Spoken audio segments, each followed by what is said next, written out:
कहानी उस पढ़ी लिखी लड़की की है जिसने 5वीं फेल लड़के के लिए अपने परिवार के 7 लोगों को मौत के घाट उतार दिया। ये कहानी उस हत्यारन की है जिसके अपने 10 महीने के भतीजे को मारने में भी उसके हाथ नहीं कांपे, क्योंकि उसके सर पर खून सवार था। दोस्तों, 14 अप्रैल 2008 का वो दिन उत्तर प्रदेश में अमरोहा जिले के बावनखेड़ा गांव के लिए सबसे खौफनाक दिन था, जब शबनम अली नाम की एक लड़की ने अपने बॉयफ्रेंड सलीम के साथ मिलकर अपने पूरे परिवार को दर्दनाक मौत दी। पहले उसने अपने पिता को कुल्हाड़ी से कटवाया, फिर उसके बाद मां की तरफ उसके कदम बढ़े। उसके दोस्त के हाथ में अभी भी कुल्हाड़ी थी। मां को भी उसने बेरहमी से मरवा डाला। कुल्हाड़ी लाल हो चुकी थी। उसने अपने दोस्त को अपने बड़े भाई के कमरे में जाने का इशारा किया। अब खून से लाल हो चुकी कुल्हाड़ी को उसने भाई की तरफ बढ़ाया और फिर एक झटके में उसके भी टुकड़े कर डाले। दोस्तों, अगली बारी बड़ी भाभी की थी। वो और देर नहीं करना चाहती थी। उसने अपने बॉयफ्रेंड से कहा, भाभी को कुल्हाड़ी से काट डालो। उसका चेहरा इतना खतरनाक नजर आ रहा था कि कल्पना से भी रोंगटे खड़े हो जाएं। वो और उसका बॉयफ्रेंड एक एक कर पूरे परिवार पर कुल्हाड़ी से हमला करते जा रहे थे। दोस्तों, अभी उसका मकसद पूरा नहीं हुआ था। वो और भी लाशें बिछाना चाहती थी। वो और भी खून चाहती थी। उसका बॉयफ्रेंड तेजी से छोटे भाई के कमरे की तरफ बढ़ा।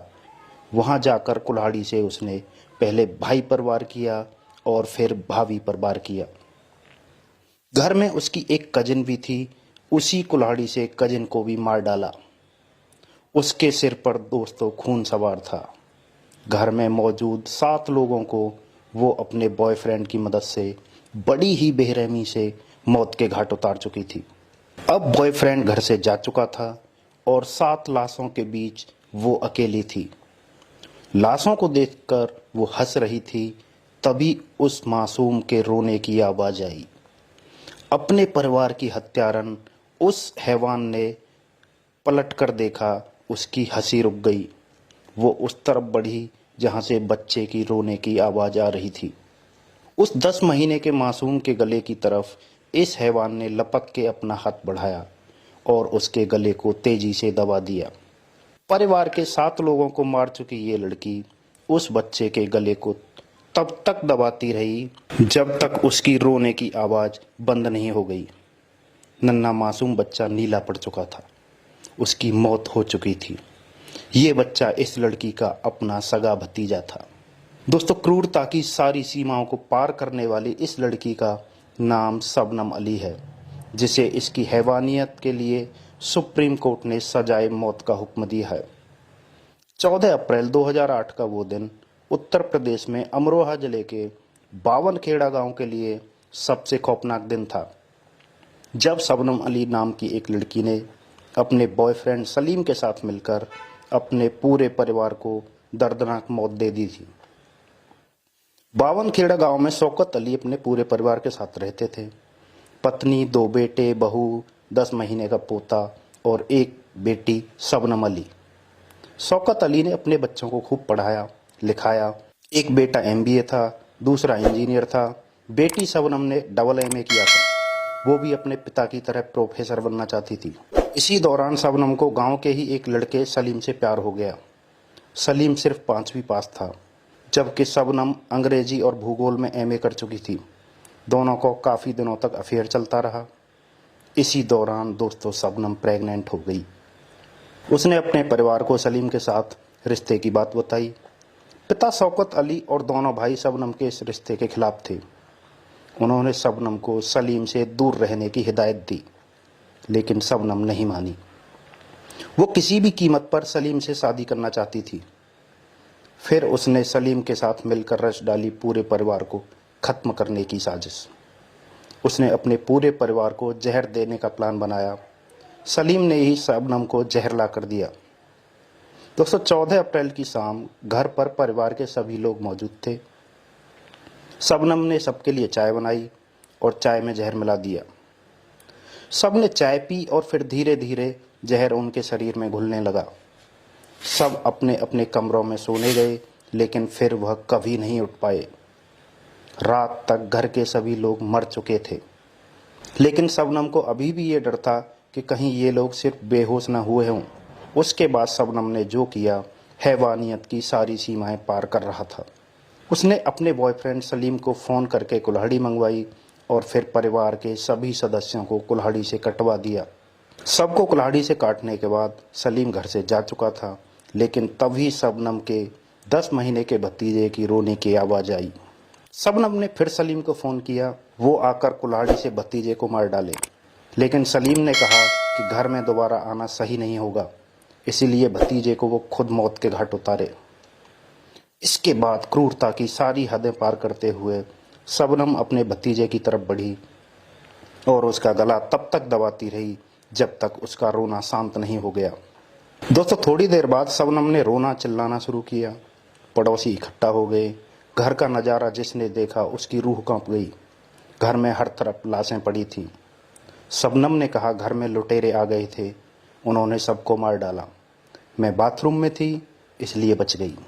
4 कमरों के घर में चारों तरफ सिर्फ लाशें नजर आ रही थी। खबर इतनी बड़ी थी कि रात में ही लोकल थाने से लेकर लखनऊ होते हुए दिल्ली तक पहुंच गई। सुबह सूरज निकलने से पहले 10 थानों की पुलिस फोर्स पहुंच चुकी थी। डॉग स्क्वाड पूरे गांव का चक्कर लगा रहे थे। फॉरेंसिक वाले पूरे घर की बैरिकेडिंग करके सैंपल इकट्ठा कर रहे थे। दोस्तों, क्राइम के इस खतरनाक केस ने हर किसी के जेहन में दहशत भर दी थी। ये केस टेलीविज़न, अखबार पर सुर्खियां बना रहा था। उत्तर प्रदेश के राजनीतिक गलियारों में भी इस पर चर्चा थी। शबनम ने सबको बताया कि किसी ने उसके घर में आकर पूरे परिवार को मार डाला है। वो रोती रही, नाटक करती रही, लोगों की सहानुभूति बटोरती रही, लेकिन उसका नाटक ज़्यादा दिन नहीं चला। उसके सारे बयान केस की हकीकत से बिल्कुल अलग थे। पुलिस को शक हो चुका था।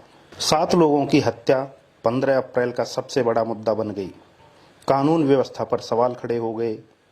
उस वक्त की मुख्यमंत्री मायावती हेलीकॉप्टर के जरिए अमरोहा पहुंची। लगातार रो रही शबनम के सिर पर हाथ रखते हुए आरोपियों पर सख्त कार्रवाई की बात कही। 5 लाख का चेक देने का ऐलान भी किया। हालांकि घटनास्थल पर मामले की जांच कर रहे इंस्पेक्टर आरपी गुप्ता ने मायावती के पीए से शबनम को अभी मुआवजा न देने की अपील की, क्योंकि उन्हें शबनम पर शक हो गया था। उन्होंने कहा, 24 से 48 घंटे का समय दे दीजिए, पोस्टमार्टम और फॉरेंसिक रिपोर्ट आ जाए तब मुआवजा दिया जाए। दोस्तों, 16 अप्रैल को पोस्टमार्टम रिपोर्ट आई। पता चला कि किसी भी व्यक्ति ने मौत से पहले कोई संघर्ष नहीं किया, मतलब किसी ने भी कुल्हाड़ी के वार को रोकने की कोशिश नहीं की। ऐसा इसलिए क्योंकि जहर की वजह से या तो उनकी जान जा चुकी थी या फिर वह बेहोश थे। इंस्पेक्टर आरसी गुप्ता को यही पहला पॉइंट मिल गया। जब पूरा परिवार बेहोश था तो शबनम कैसे होश में थी? उस वक्त जो हालात थे उसमें पूछताछ भी नहीं की जा सकती थी। इसलिए आरपी गुप्ता ने सबूत जुटाना जारी रखा। शबनम ने रोते हुए बताया कि छत के जरिए बदमाश घर में घुसे थे। यह पहली ही लाइन तब झूठी साबित हो गई जब पता चला छत पर जा रही सीढ़ी का दरवाज़ा तो अंदर से बंद है। फिर जमीन से छत की ऊंचाई 14 फीट थी। दीवार प्लास्टर की थी। ऐसे में ईंट पकड़कर चढ़ पाने का भी कोई माध्यम नहीं था। बदमाश सीढ़ी से आते तो उसे लेकर क्यों जाते? इंस्पेक्टर आरसी गुप्ता की नज़र में शबनम आरोपी बनती जा रही थी। तभी किसी ने खबर दी कि सलीम को उठा लीजिए, सब पता चल जाएगा।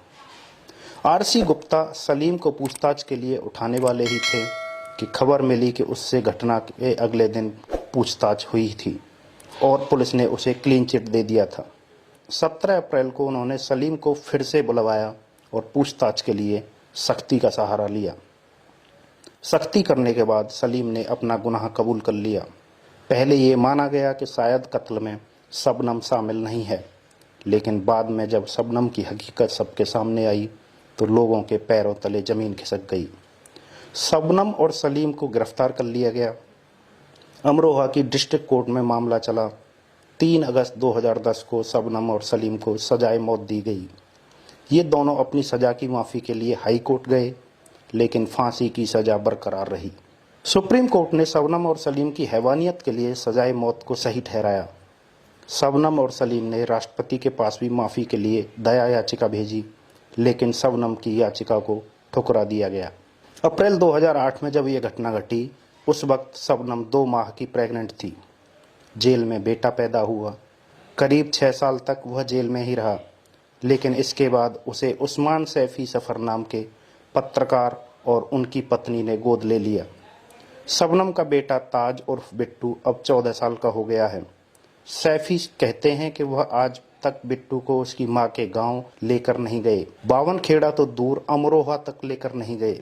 फिलहाल इस वक्त स्थिति एकदम अलग है। बावनखेड़ा गांव बदल चुका है। लोग शबनम या सलीम को याद नहीं रखना चाहते। यही कारण है कि पिछले 15 साल से न सिर्फ बावनखेड़ा बल्कि आसपास के 4-5 गांव में पैदा होने वाली किसी भी लड़की का नाम शबनम नहीं रखा जाता है। दोस्तों, कैसी लगी आपको ये हमारी स्टोरी, हमें कमेंट करके ज़रूर बताएं। दोस्तों, हमारा इस स्टोरी को सुनाने का मकसद किसी को डराना नहीं है, किसी को भयभीत करना नहीं है। हमारा मकसद है सभी को जागरूक करना। तो दोस्तों, मिलते हैं अगली ऐसी ही किसी कहानी के साथ। तब तक के लिए बाय बाय।